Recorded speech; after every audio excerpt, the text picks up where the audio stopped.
Sinodalidad en el Concilio Vaticano primero y segundo. Seguimos, hermanos, transitando el estudio de este documento de la Comisión Teológica Internacional del año 2018, la sinodalidad en la vida y en la misión de la Iglesia.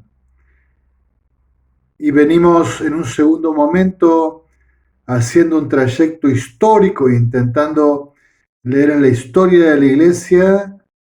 la presencia de los sínodos, de los concilios y de esta dinámica que ahora asume esta nomenclatura nueva, acuñada recientemente, de sinodalidad.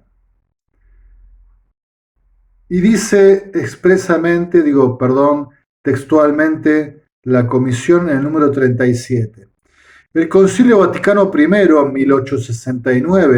1869-1870, estableció la doctrina del primado y de la infalibilidad del Papa. El primado del obispo de Roma, por el cual en Pedro fue instituido para siempre el principio y fundamento perpetuo y visible de la unidad de la fe y de la comunión, es presentada por el concilio como el ministerio puesto como garantía de la unidad e indivisibilidad del episcopado para servicio de la fe del pueblo de Dios. La fórmula según la cual las definiciones ex cátedra del Papa son irreformables por sí mismas, sino por el consentimiento de la Iglesia, no hace superfluo el consensus ecclesiae, sino que afirma el ejercicio de la autoridad que es propia del Papa en virtud de su específico ministerio. Bien, hermanos, no podemos desarrollar ahora esta declaración dogmática del Concilio Vaticano I llamada Pastor Eternus, Pastor Eterno, pero ciertamente hacemos algún comentario de lo que hemos leído recién. Por un lado, este Concilio Vaticano I ha quedado en la historia como el concilio de la infalibilidad papal, que es como el tema más famoso. De esto no vamos a tratar, acerca de cómo el Papa, asistido por el Espíritu Santo y en función de su ministerio, en la infalibilidad de la Iglesia, realmente expresa de un modo infalible en materia de fe y costumbres un juicio solemne definitivo en ciertas condiciones, esas dichas técnicamente ex cátedra, desde la cátedra. Ahora sí me parece que es importante tomar la otra definición dogmática de este decreto, porque hay dos decretos dogmáticos, que es el primado del Papa, universal, pleno, inmediato, sobre toda la Iglesia. El Papa tiene jurisdicción sobre toda la Iglesia, sobre todos sus miembros, sobre todas sus realidades, jurisdicción universal, plena, inmediata. Esta potestad tan amplia, tan vasta de gobierno del ministerio petrino está definida previamente, ya venía siendo asumida en la tradición. Hay un texto famoso del Concilio de Florencia, pero bueno, es afirmada de un modo categórico, solemne, definitivo, y me parece que esto orienta mucho el debate sobre la sinodalidad. Vamos a ver luego que el Concilio Vaticano II va a tener que buscar alguna fórmula de equilibrio porque frente a esta afirmación fuerte del primado del sumo pontífice, universal, pleno, inmediato, primado de jurisdicción sobre toda la Iglesia, la pregunta es ¿qué pasa con los obispos? ¿En qué sentido la autoridad episcopal ejerce el gobierno en su diócesis?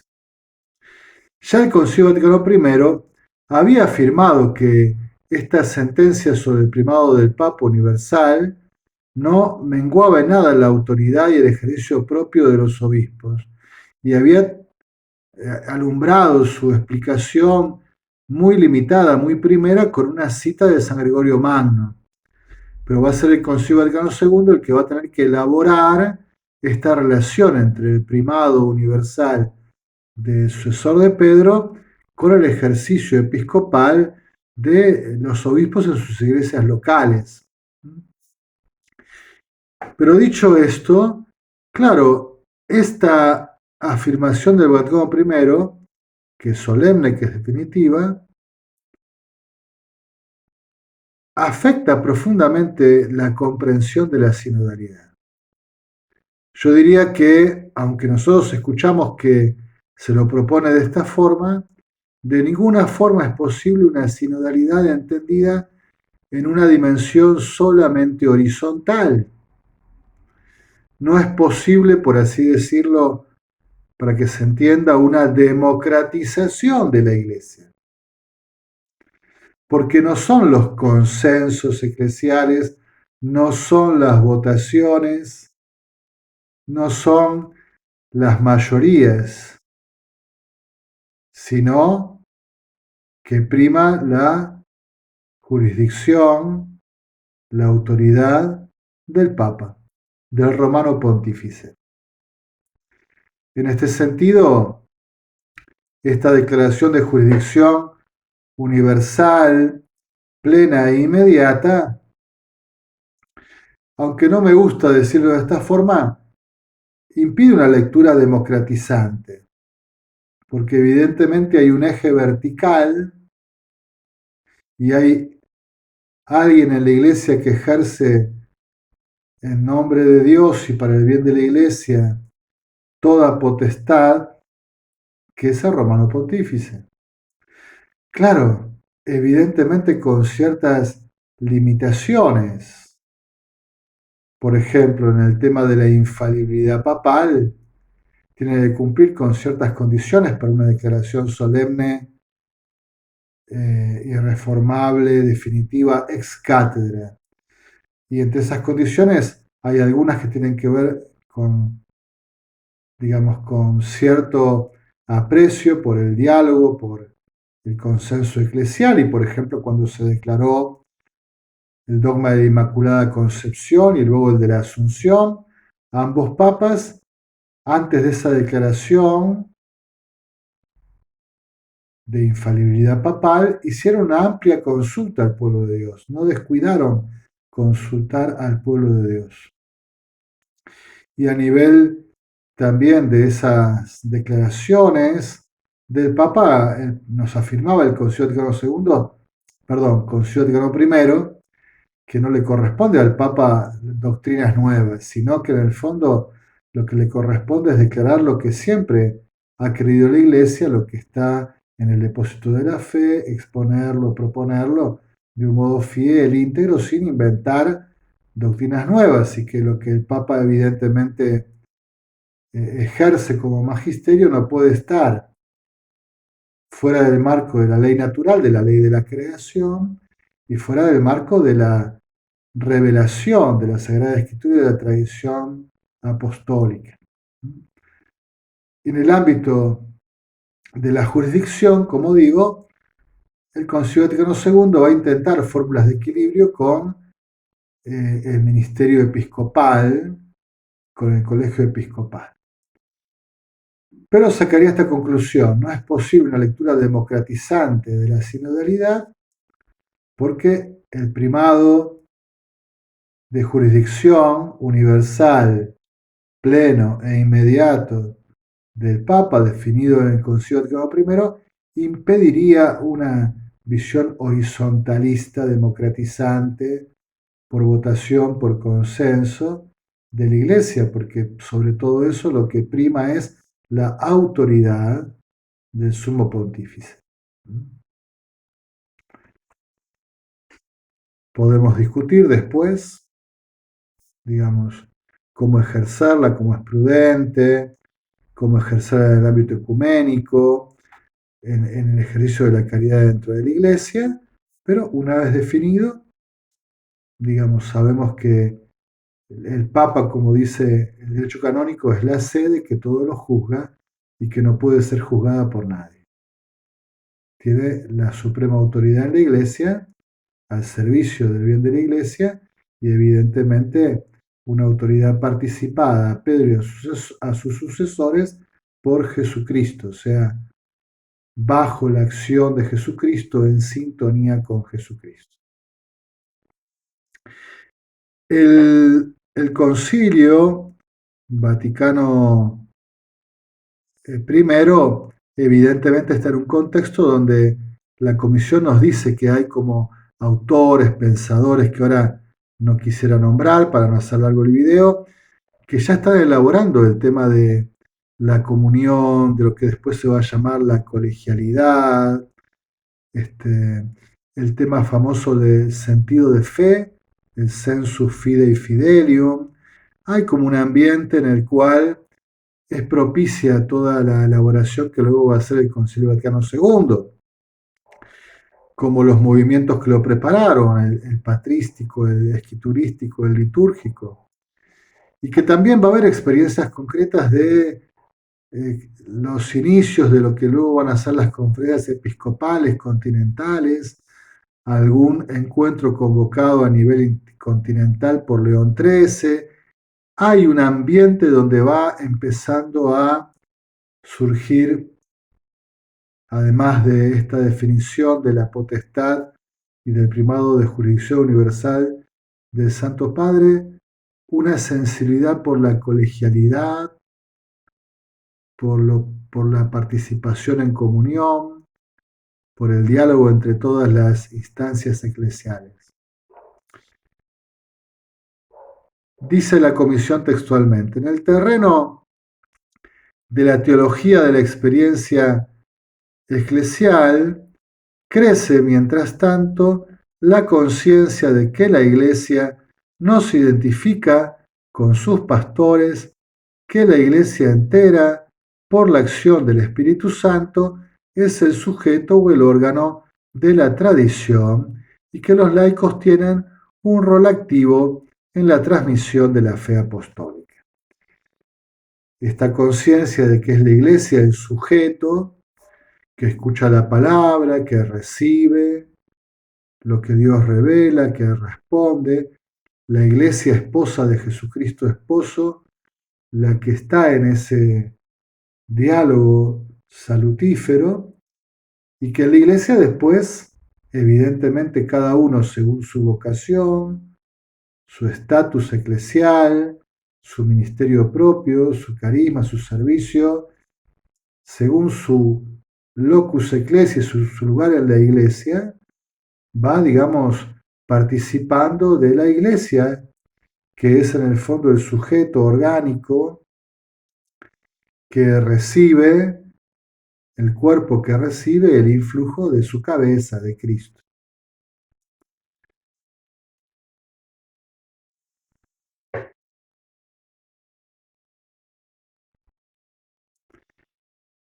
Textualmente cito a la comisión. La constitución dogmática Lumen Gentium ilustra una visión de la naturaleza y misión de la Iglesia como comunión en la que se esbozan los presupuestos teológicos para una pertinente restauración de la sinodalidad. Yo aquí pondría un paréntesis, digamos, es una lectura que hacemos de hoy hacia el pasado, pero en el presente de la formulación de la Constitución Dogmática Lumen Gentium, ningún padre estaba pensando en la sinodalidad.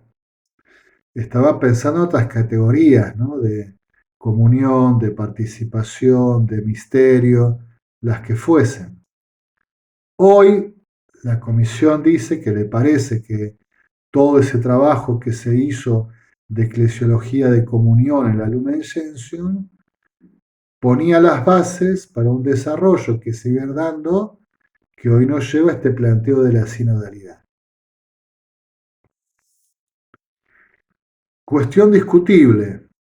pero bueno, yo estoy expresando lo que la comunión, lo que la comisión, perdón, está ofreciendo como enseñanza, como discernimiento teológico. La concepción mistérica y sacramental de la Iglesia, su naturaleza de pueblo de Dios peregrino en la historia hacia la patria celestial, en el que todos los miembros están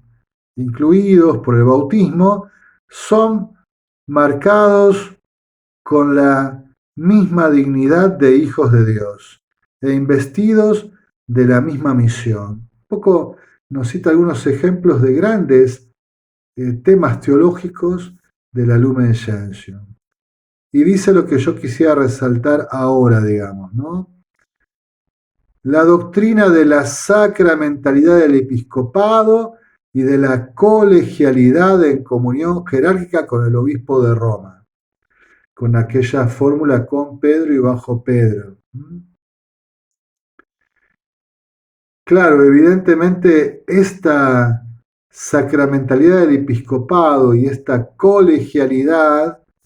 esta comunión jerárquica entre el obispo de Roma y el colegio de los obispos, es una novedad, digamos, teológica de la Lumen Gentium. Es un desarrollo, un auténtico desarrollo de la doctrina sobre el episcopado y que es un aporte que ha hecho el Concilio Vaticano II. El decreto Christus Dominus destaca a la Iglesia particular como sujeto y solicita a los obispos y solicita a los obispos que ejerzan en comunión con el presbiterio la tarea pastoral de la Iglesia que se les ha confiado. Entonces también esta comunión, esta colegialidad de alguna forma, eh, digamos, o esta comunión jerárquica está entre el obispo y el colegio o el cuerpo presbiteral, que son su ayuda puntual, su senado, por así decirlo, ¿no?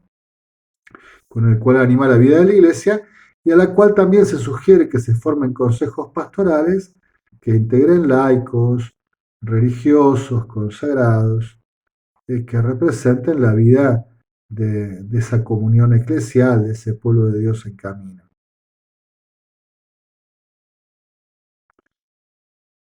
Por lo tanto, básicamente vemos cómo el Concilio Vaticano I, a mí me parece que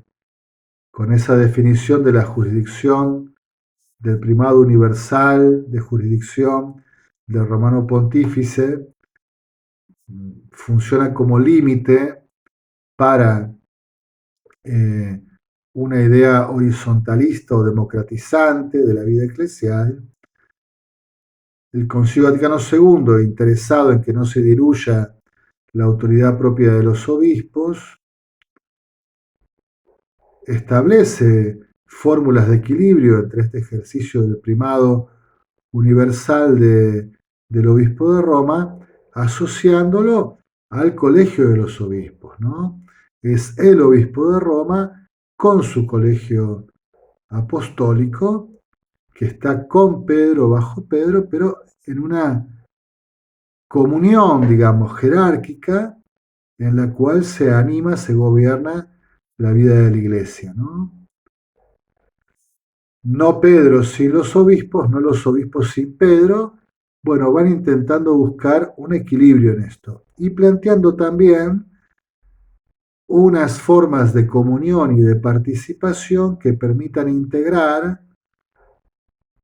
a los pastores también el aporte de los laicos, de los consagrados, de los religiosos, y proponen que en la iglesia local, la iglesia diocesana, también se genere este clima, esta cultura de comunión, de participación, de diálogo. En orden a revitalizar la práctica sinodal en el nivel de la Iglesia Universal, El beato, ahora ya San Pablo VI, en eso entra beato, San Pablo VI instituyó el Sínodo de los Obispos, Sínodo permanente de los Obispos, que se mantuvo permanentemente convocado con una secretaría permanente, con sínodos con cierta frecuencia, convocados por el Santo Padre para estudiar temas puntuales durante largo tiempo hasta el último sínodo, el sínodo de la sinodalidad, donde el Papa Francisco de alguna forma se aparta de esta dinámica o de esta estructura que había institucionalizado San Pablo VI y coloca una estructura nueva en un sínodo donde participan los obispos, pero también participan presbíteros y también participan religiosos, consagrados, laicos con derecho a voto, que es una novedad. Ahora no voy a hacer ningún juicio valorativo sobre el tema. Pero evidentemente se rompe esta dinámica del sínodo permanente de los obispos y el sínodo de la sinodalidad plantea otra dinámica. ¿Hacia dónde vamos? No lo sabemos todavía. En León XIV yo percibo que al realizar estos sínodos extraordinarios ha vuelto a convocar al Colegio de Cardenales para contar con ellos, con su consejo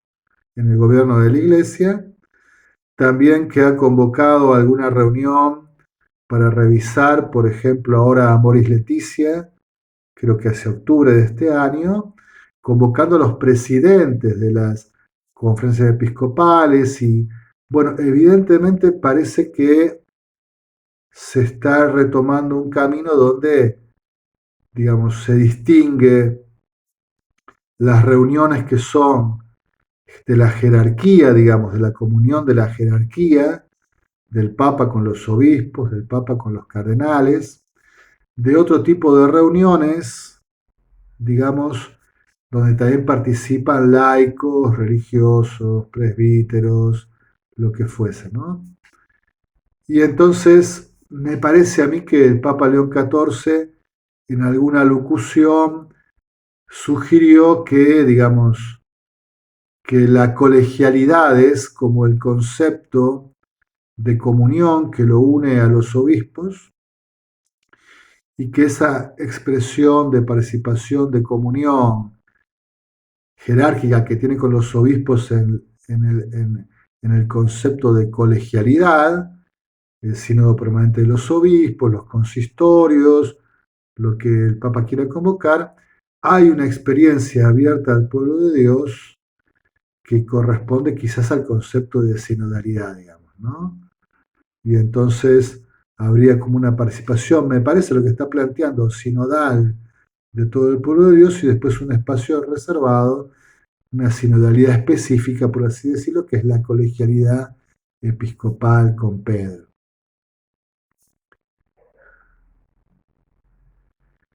San Juan Pablo II, con ocasión del jubileo del año 2000, trazó un balance del camino recorrido desde el Concilio Vaticano II y dice la comisión que la esencia misma del misterio de la Iglesia, mediante las diversas estructuras de comunión, se ha hecho mucho, pero queda ciertamente aún mucho por hacer para expresar de la mejor manera las potencialidades de estos instrumentos de comunión. Balance de San Juan Pablo II, que retoma la comisión, se ha hecho mucho en esta eclesiología de comunión, pero todavía se puede hacer mucho más. Un párrafo que me llamó la atención dice así: en los más de 50 años que han transcurrido desde el último concilio hasta el día de hoy, en grupos cada vez más amplios del pueblo de Dios, ha madurado la conciencia de la naturaleza comunional de la Iglesia y a un nivel diocesano, regional y universal se han producido positivas experiencias de sinodalidad. Es una valoración, yo la pongo entre paréntesis. Voy a explicar al final por qué. Luego dice que en particular se han realizado 14 asambleas generales ordinarias del Sínodo de los Obispos, que se ha consolidado la experiencia y la actividad de las conferencias episcopales y por todas partes se han celebrado asambleas sinodales. Además, se han constituido consejos que han favorecido la comunión de la cooperación entre las iglesias locales, etc. Yo creo que a nivel jerárquico del episcopado se han hecho avances. Ha habido conferencias episcopales, conferencias continentales, nacionales continentales. Es verdad eso. Ahora, que en toda la iglesia esto haya crecido, lo pongo entre paréntesis, ¿no? La experiencia puntual que yo he tenido y que me parece que otros tienen también, y ustedes quizás escuchándolos, que no es tan fácil la participación, que a veces no todo el mundo quiere participar, que a veces no la gente está como cansada de reuniones, que cuando se hacen reuniones no todo el mundo se expresa ni participa, quizás no tiene la capacidad o el interés, que no siempre es fácil armar un consejo pastoral diocesano, que realmente sea operativo, que funcione, que todavía hay experiencias muy logradas y experiencias muy poco logradas, y que a nivel de las parroquias también, los consejos pastorales parroquiales son instancias que todavía no han madurado, son difíciles, cada uno a veces se queda preocupado por su propio grupo, su propia institución, por hacer un fixture de fechas, por competir en quién primero pide el espacio para hacer tal evento, lo que fuese, pero no estoy tan claro de que haya crecido todo esto en la iglesia toda. Digamos. Me parece que a nivel de la jerarquía de los obispos hay aceitados algunos procedimientos, métodos, instancias. Después que a nivel de la iglesia y a nivel de la relación del laicado con